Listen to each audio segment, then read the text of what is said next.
Resistance آئی، کام رک گیا، اور ایسا رکا کہ پھر رکا رہا جب تک خدا نے پھر اپنے لوگوں کو خود نہیں ابھارا۔ جب کام شروع ہوا تو بزرگ رونے لگ گئے کہ یہ کیا ہے؟ کیا یہ ہیکل ہے؟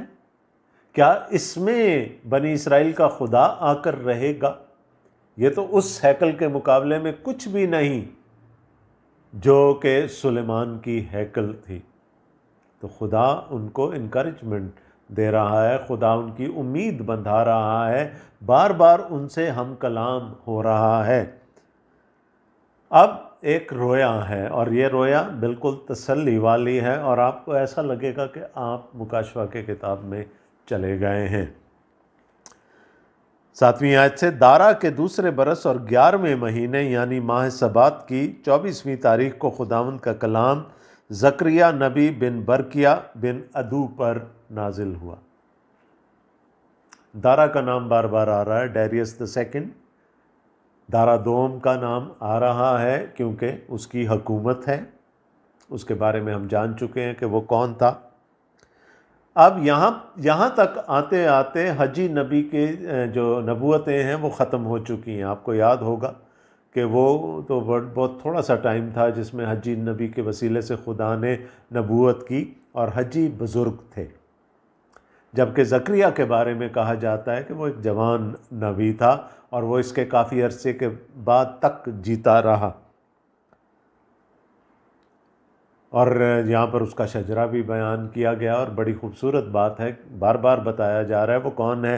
اور میں نے کہا تھا یہ بات ایسی ہی نہیں لکھ دی گئی، وہ نبی زادہ ہے نا، وہ نبیوں کے خانوادے سے ہے۔ He is from the family of prophets. اور میں نے آپ کو کہا تھا ناموں پر ذرا سا غور کریں۔ زکریا whom the Lord remembers، جس کو خدا یاد رکھتا ہے۔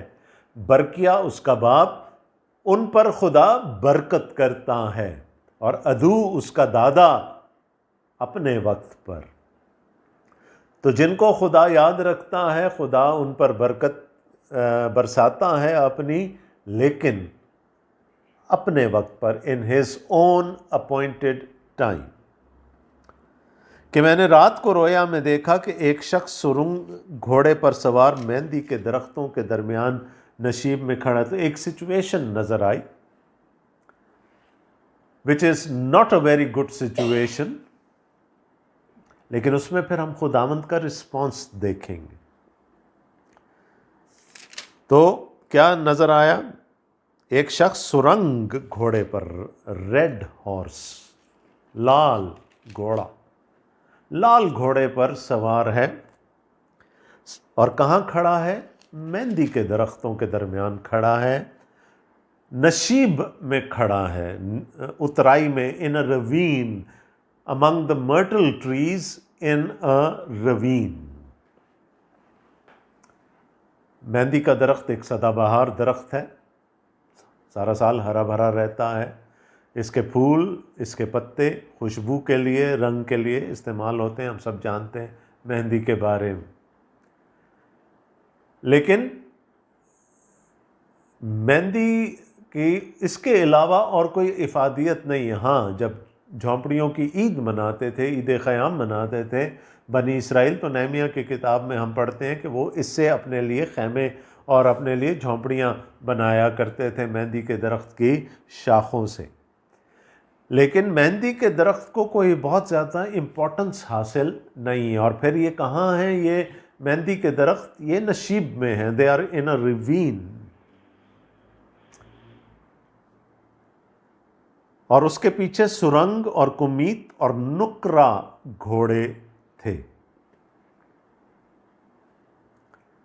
اب بہت سارے رنگ ہمیں یہاں پر بتا دیے گئے، اور ترجمہ کرنے والوں نے یہ دھیان نہیں رکھا کہ شاید پتہ نہیں ہمیں یہ لفظ سمجھ میں آئیں گے یا نہیں آئیں گے۔ بٹ وہاں پر ایک سرخ گھوڑا ہے، ایک لال گھوڑا ہے جو کہ تباہی کی اور جنگ کی علامت ہوتا ہے، اور ایک سفید گھوڑا ہے۔ سفید گھوڑا امن کی علامت ہوتا ہے، اور پھر اس کے بیچ کے جو رنگ ہیں، سفید اور لال کے بیچ کے جو رنگ ہیں، اس میں اورنج بھی ہو سکتا ہے، یلو بھی ہو سکتا ہے، شیڈز آف براؤن بھی ہو سکتے ہیں۔ اس قسم کے بہت سارے گھوڑے ہیں جن پر وہ سوار ہیں، وہ بہت سارے لوگ، لیکن ان میں سے ایک سوار ہے جو لال گھوڑے پر بیٹھا ہے، بٹ ہی از پرومیننٹ، وہ سب سے آگے ہے۔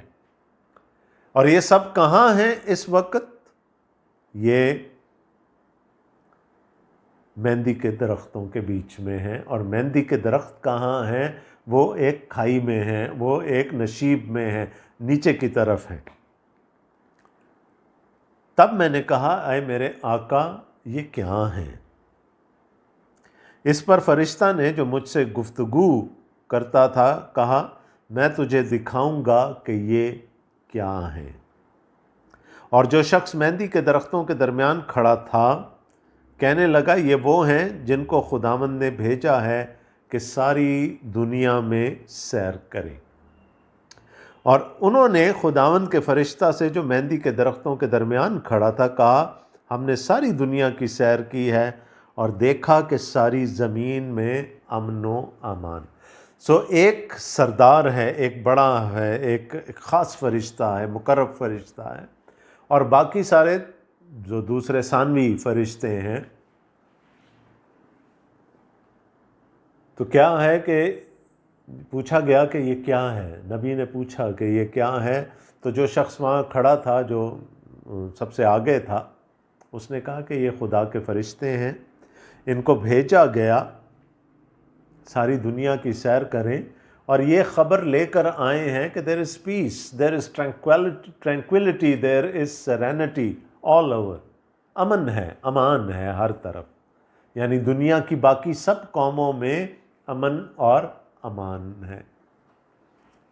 اب آپ مجھے یہ بتائیں یہ اچھی خبر ہے یا بری خبر ہے؟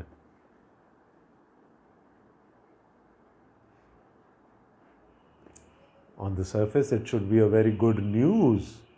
ایسا کب ہوا ہے دنیا میں کہ یہ امن اور امان ہو اور لوگ خوش نہ ہوئے ہیں؟ اور ویسے اتنا زیادہ امن اور امان ہوا کب ہے؟ لیکن یہاں پر ہم دیکھتے ہیں کہ جن کو یہ پیغام دیا جا رہا ہے، زکریا نبی کو یہ پیغام دیا جا رہا ہے، ان کے لیے یہ اچھی خبر نہیں ہے، کیونکہ یہ وہ قوم ہے جو ابھی اسیری سے نکل کر آئی ہے، یہ وہ قوم ہے جس کے دشمن ابھی بھی اس کے پھاٹکوں پر کھڑے ہیں، جو کہ اس کو ہر طرح سے ڈسکریج کر رہے ہیں۔ تو ایسے میں کیا دل سے کیا دعا نکلتی ہوگی کہ اے خداوند ان کو تباہ کر، ان کو برباد کر، ہے نا؟ پرانا عہد نامہ ہے، نالہ کرتے ہوں گے، آہ کرتے ہوں گے، فریاد کرتے ہوں گے ان کی تباہی کے لیے، لیکن خبر کیا ملی کہ صرف ہم ہی تباہ حال ہیں، باقی ساری قومیں خوش ہیں، شادمان ہیں، وہاں تو بڑا امن ہے، امان ہے، لوگ سکون سے رہ رہے ہیں۔ ایک اس وقت کوئی تباہ حال ہے تو پھر وہ کون ہے؟ وہ صرف خدا کے لوگ ہیں۔ یہ جو مہندی کے درخت ہیں یہ بنی اسرائیل کی علامت ہیں یہاں پر، کیونکہ ایک تو مہندی کی ویسے جنرلی سپیکنگ اس کی لکڑی کی کوئی بہت زیادہ ویلیو نہیں ہوتی، اور دوسرا یہ نشیب میں ہے، یہ ایک کھائی میں ہے، ایک روین میں ہے، جس کا مطلب کیا ہے کہ اس وقت یہ مصیبت میں ہے۔ جو یہودی اسکالرز ہیں وہ اس کو اسی طرح سے کہتے ہیں کہ یہ بالکل ویسے ہی ہے کہ جس طرح صدرک اور میثق اور عبدنجو آگ میں ہوں، یعنی وہ بھی آگ میں ڈالے گئے تھے، ایک نشیب میں جہاں آگ کی بھٹی تھی، جل رہی تھی آگ، وہاں پر ڈال دیے گئے تھے۔ So these people are these trees, the myrtle trees here in a ravine are a symbol of the Israelites who are being downtrodden at the moment۔ تو کیا کہا جا رہا ہے یہاں پر کہ دنیا میں امن اور امان ہے۔ تو بنی اسرائیل کو یہ خبر سن کر خوشی نہیں ہوئی ہوگی۔ ویسے تاریخ ہمیں یہ بتاتی ہے کہ اس دوران میں دارا بادشاہ کے خلاف بہت ساری قوموں نے چڑھائی کی، تقریباً 9 دشمنوں نے اس پر چڑھائی کی تھی اس ٹائم پیریڈ کے درمیان، اور دارا بادشاہ نے سب کو شکست دے دی۔ جب وہ دشمنوں نے چڑھائی کی ہوگی دارا پر تو وہ بڑے خوش ہوئے ہوں گے نا بنی اسرائیل اس وقت، بنی یہودا، کہ چلو ہمارے دشمنوں کو بھی خدا نے ٹھکانے لگایا۔ لیکن جب خبر ملی ہوگی کہ نہیں دارا تو سب پر فتح مند ہو گیا ہے، تو پھر وہ مایوسی کا شکار ہو گئے ہوں گے۔ اور میں نے آپ کو کہا تھا پہلی اسٹڈی میں بھی کہ یہ بڑی کنسسٹنٹ تھیم ہے خدا کے کلام کی۔ اے خداوند کب تک، ہے نا؟ وہ تو باہر کھڑے ٹھٹھا کر رہے ہیں، وہ تو بڑی عیش و آرام کی زندگی گزار رہے ہیں، تو کب تک صادق سزا پائے گا اور شریر برومند ہوگا؟ زبور 73 آپ پڑھ لیجئے، زبور 73 آصف کا مزمور ہے، وہ بھی یہی کہتا ہے، اے خداوند کب تک۔ اور یہ تھیم چلتی رہتی ہے۔ آخر میں مکاشفہ 6 باب میں بھی ان شہیدوں کی روحیں جو خداوند کے مذبح کے نیچے تھیں، وہ بھی پکارتی ہیں کہ اے خداوند تو کب تک ہمارا انصاف نہیں کرے گا؟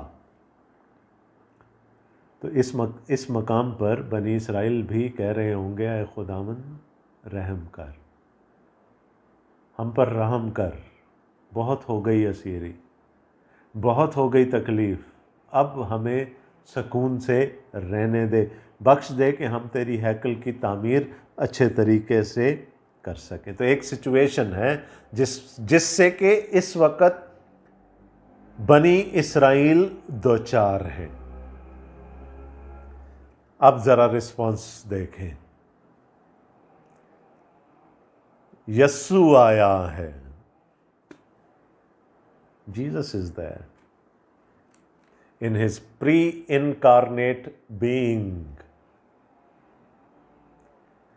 اور یسوع 3 کام کر رہا ہے، وہ ان کو اپنی حضوری بخش رہا ہے، وہ ان کے لیے شفاعت کر رہا ہے، اور تیسرا ان سے وعدہ کر رہا ہے۔ In such times when we are downtrodden، اور جہاں ہم یہ سوچتے ہیں کہ بس اب ختم ہو گیا ہمارے لیے سب کچھ، تو خداوند خود آ کر پھر اپنی پریزنس سے، اپنی انٹرسیشن سے، پریئر سے، اور پھر تیسری بات کیا ہے کہ اپنے پرومسز سے ہمیں اپنے لوگوں کو بحال کرتا ہے۔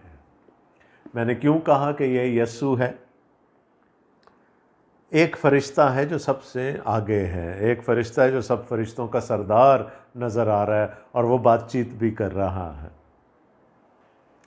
اور جہاں کہیں the angel of the lord کہا گیا پرانے عہد نامہ میں، not an angel of the lord but the angel of the lord, تو یہ اشارہ خداوند یسوع مسیح کی طرف ہے۔ یاد ہے گرمی کی ایک دوپہر میں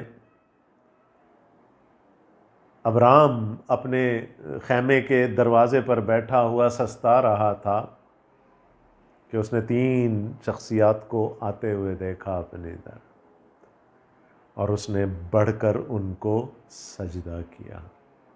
وہ یسوع تھا جو ابراہم کے پاس، ابراہم جس کے بارے میں پھر یوحنا ہمیں کہتا ہے کہ تمہارا باپ ابراہم اس کا دن دیکھنے کا متمنی تھا، اور اس نے دیکھا، ہے نا؟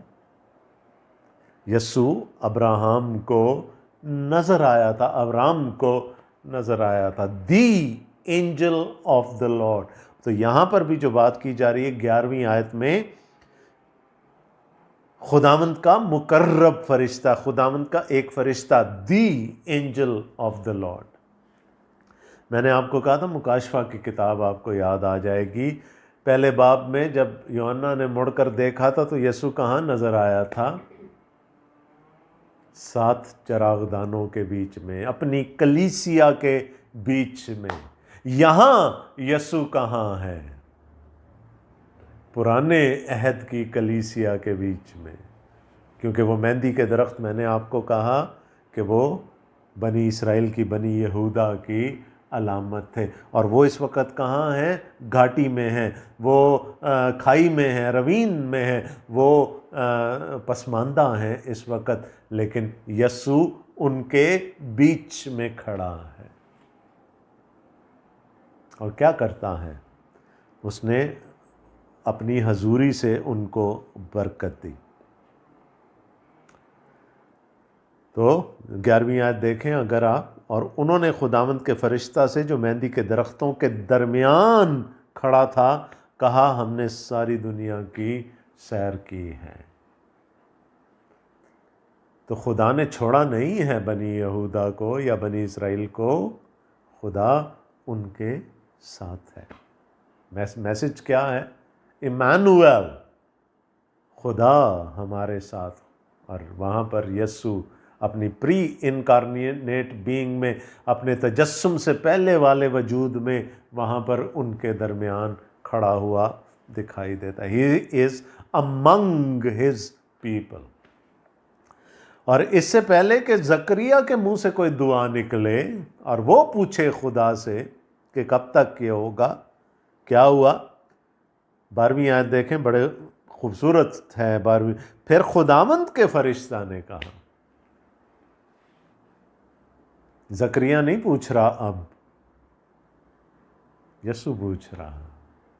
کسے پوچھ رہا ہے؟ رب الافواج سے پوچھ رہا ہے، اے رب الافواج، تو یروشلم اور یہودا کے شہروں پر جن سے تو 70 برس سے ناراض ہے، کب تک رحم نہ کرے گا؟ یہ دعا کس کے دل میں ہوگی اس وقت؟ یا کس کے ذہن میں ہوں گے یہ الفاظ؟ یقیناً زکریا کے۔ دعا کر کس نے دی؟ یسوع نے۔ اور آج کیا کر رہا ہے یسوع؟ خدا سے یہی پوچھ رہا ہے نا کہ یہ میرا بندہ کیوں ابھی تک مصیبت میں ہے، کیوں تکلیف میں ہے، تو کب اس کی تکلیف کو ختم کرے گا؟ What a beautiful scripture, what a beautiful message۔ یسوع انٹرسیڈ کر رہا ہے، یسوع دعا کر رہا ہے کہ اے خداوند کب تک تو یہودا اور یروشلم پر رحم نہ کرے گا، اے رب الافواج۔ اور اب دیکھیں، ایک طرف انٹرسیشن کی ہے، اب دوسری طرف جواب دے رہا ہے۔ Now comes the promise۔ There is his presence, his petition, his prayer, and now his promise۔ 13ویں آیت سے، اور خداوند نے اس فرشتہ کو جو مجھ سے گفتگو کرتا تھا ملائم اور تسلی بخش جواب دیا۔ جواب آ گیا۔ تب اس فرشتہ نے جو مجھ سے گفتگو کرتا تھا مجھ سے کہا، بلند آواز سے کہہ، رب الافواج یوں فرماتا ہے کہ مجھے یروشلم اور صیون کے لیے بڑی غیرت ہے۔ انگریزی کے اکثر ٹرانسلیشنز میں لفظ استعمال ہوا جیلس، جو کہ زیادہ قریب ہے جو عبرانی کا لفظ ہے اس کے۔ مجھے غیرت ہے، کس کے لیے ہے؟ یروشلم کے لیے اور صیون کے لیے۔ تو خدا کہتا ہے مجھے غیرت ہے، تو پھر میں چھوڑوں گا تو نہیں نا۔ I will not forsake Jerusalem. I would not forsake Zion because I am jealous for it۔ اور jealous کس سے ہوتا ہے انسان؟ اس چیز سے جو اس کے بہت قریب ہوتی ہے، اس کے لیے jealous ہوتا ہے نا، کہ اگر اس پر کسی اور نے قبضہ کر لیا ہو یا وہ کسی دوسرے کے قریب چلا گیا ہو تو اس وقت jealousy کی فیلنگز آتی ہیں، اس وقت حسد کی فیلنگ دل میں بڑھتی ہیں۔ تو خدا کہتا ہے مجھے ہے، غیرت ہے، مجھے یاد نہ دلاؤ۔ کیا تھا پیغام؟ کیا ہے؟ زکریا نبی کی کتاب کا پیغام کیا ہے؟ خداوند جن کو یاد رکھتا ہے ان کو برکت دیتا ہے، لیکن اپنے وقت پر۔ کہتا غیرت ہے۔ پیدائش 15 باب میں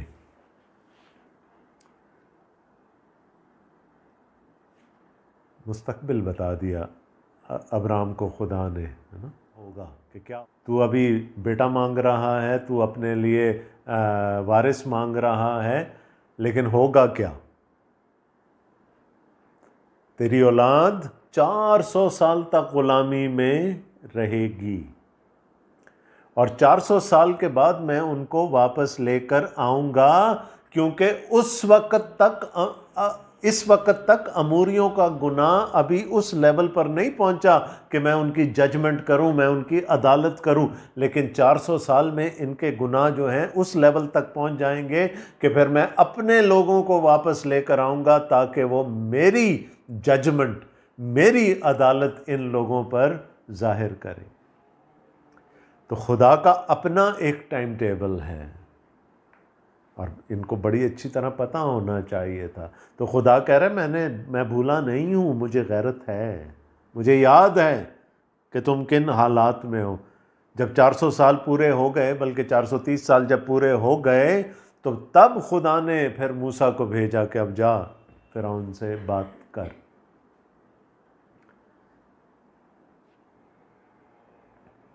اور کیا کہہ رہا ہے خدا؟ مجھے صیون کے لیے، یروشلم کے لیے تو غیرت ہے، اپنے لوگوں کے لیے تو غیرت ہے، اور میں ان قوموں سے جو آرام میں ہیں، میں نے کہا تھا نا، یہ ٹھک کر کے زکریا کے دل میں لگی ہوگی یہ بات، ہم کن حالات میں ہیں اور دوسرے امن امان میں رہ رہے ہیں۔ اے خداوند تو کب تک ہمارا انصاف نہ کرے گا؟ اب خداوند کیا کہہ رہا ہے؟ وہ جو آرام میں ہیں میں ان سے سخت ناراض ہوں، ان کے آرام کو نہ دیکھو، میں ان سے سخت ناراض ہوں۔ اور کیوں ناراض ہوں؟ میں تھوڑا ناراض تھا، اب کیا ہوں؟ نہایت ناراض ہوں۔ پہلے میں تھوڑا ناراض تھا۔ کس سے تھوڑا ناراض تھا؟ بنی یہودا سے، اپنے لوگوں سے میں تھوڑا ناراض تھا، اور میں نے ان کو ابھارا کہ وہ آئیں اور تمہیں سزا دیں، لیکن انہوں نے اپنے مینڈیٹ سے زیادہ کر دیا، یعنی تمہیں اور ضرورت سے زیادہ سزا دے دی، تمہیں ضرورت سے زیادہ رگیت دیا، تم پر ضرورت سے زیادہ ظلم کر دیا۔ اتنا نہیں میں چاہتا تھا کہ تم پر ہو۔ تو وہ آئے، میں تم سے تھوڑا ناراض تھا، انہوں نے آ کر تو بالکل تختہ ہی الٹ دیا، سب کچھ ختم کر دیا تمہارے لیے۔ اب میں ان سے بہت ناراض ہوں، کیونکہ انہوں نے اس آفت کو بہت کر دیا، بہت زیادہ کر دیا۔ اس لیے خداوند یوں فرماتا ہے کہ میں رحمت کے ساتھ یروشلم کو واپس آیا ہوں، اس میں میرا مسکن تعمیر کیا جائے گا، رب الافواج فرماتا ہے، اور یروشلم پر پھر سوت کھینچا جائے گا۔ اب میں آ گیا ہوں واپس، ہے نا، میرا گھر تعمیر ہونا شروع ہو گیا ہے۔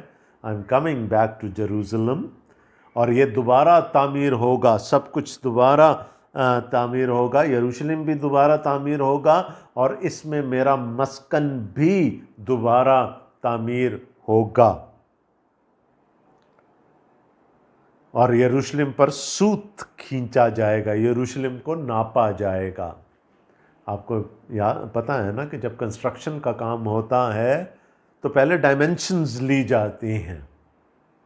تو سوت کھینچنے کا مطلب کیا ہے؟ کہ فیتے سے ناپا جائے گا، اور ہر کنسٹرکشن جو ہے وہ ناپنے سے شروع ہوتی ہے۔ You need to have the dimensions before you can start building اور ری بلڈنگ۔ تو اس نے کہا کہ اب سوت کھینچا جائے گا، میرا شہر دوبارہ تعمیر ہوگا، میرا مسکن دوبارہ تعمیر ہوگا۔ یہ وعدہ ہے خدا کا۔ پھر بلند آواز سے کہہ، رب الافواج یوں فرماتا ہے کہ میرے شہر دوبارہ خوشحالی سے معمور ہوں گے، کیونکہ خداوند پھر صیون کو تسلی بخشے گا اور یروشلم کو قبول فرمائے گا۔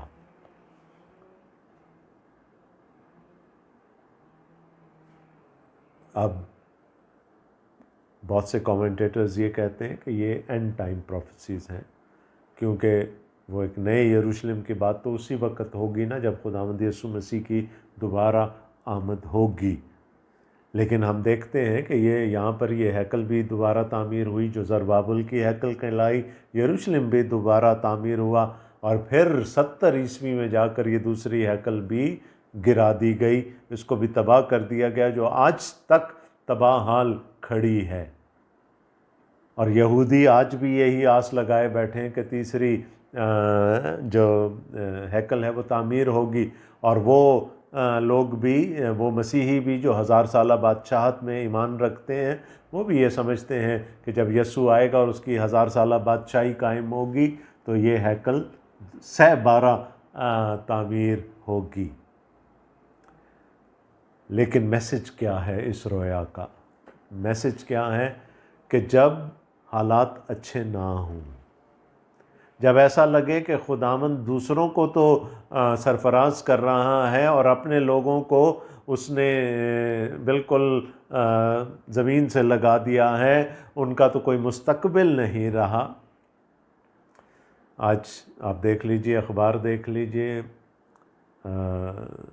فیس بک پہ دیکھ لیجئے، احتجاج ہو رہے ہیں۔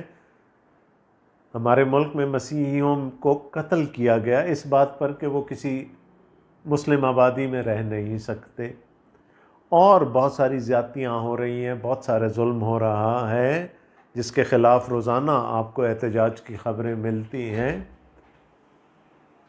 تو یہ پیغام آج میرے اور آپ کے لیے اور پاکستان کی کلیسیا کے لیے بھی ہے۔ خداوند یہ کیا کہنا چاہ رہا ہے آج ہم سے کہ میں تمہارے درمیان ہوں، میری حضوری تمہارے درمیان ہے، میں نے تمہیں چھوڑا نہیں ہے، مجھے تمہاری غیرت ہے۔ اسے نہ گھبراؤ کہ وہ آج امن امان میں ہیں اور آپ پر ظلم ہو رہا ہے، کیونکہ جب پھر میں فیصلہ کروں گا، جب میں انصاف کروں گا تو پھر میں ان کو سزا دوں گا اور میرے لوگ سرفراز کیے جائیں گے۔ تو جہاں پر ایسی صورت ہوتی ہے تو پھر خداوند یسوع مسیح خود آ کر اپنے لوگوں کو اپنی حضوری دیتا ہے، اپنی شفاعت سے ان کا حوصلہ بڑھاتا ہے اور ان کے ساتھ وعدے کرتا ہے۔ Whenever the people of God are downtrodden, Christ comes to uplift them through His presence, His prayer and His promises۔ آج میرے اور آپ کے لیے بھی خداوند کو اتنی ہی غیرت ہے جتنی اس کو یروشلم کے لیے اور صیون کے لیے ہے۔ So don't be discouraged. Don't be discouraged. حالات کیسے بھی ہو جائیں، لوگ قتل کیوں نہ کیے جائیں، ہماری املاک جلا کیوں نہ ڈالی جائے، خداوند کا پیغام میرے اور آپ کے لیے یہی ہے۔ خداوند آپ سب کو بڑی برکت دے۔ آمین۔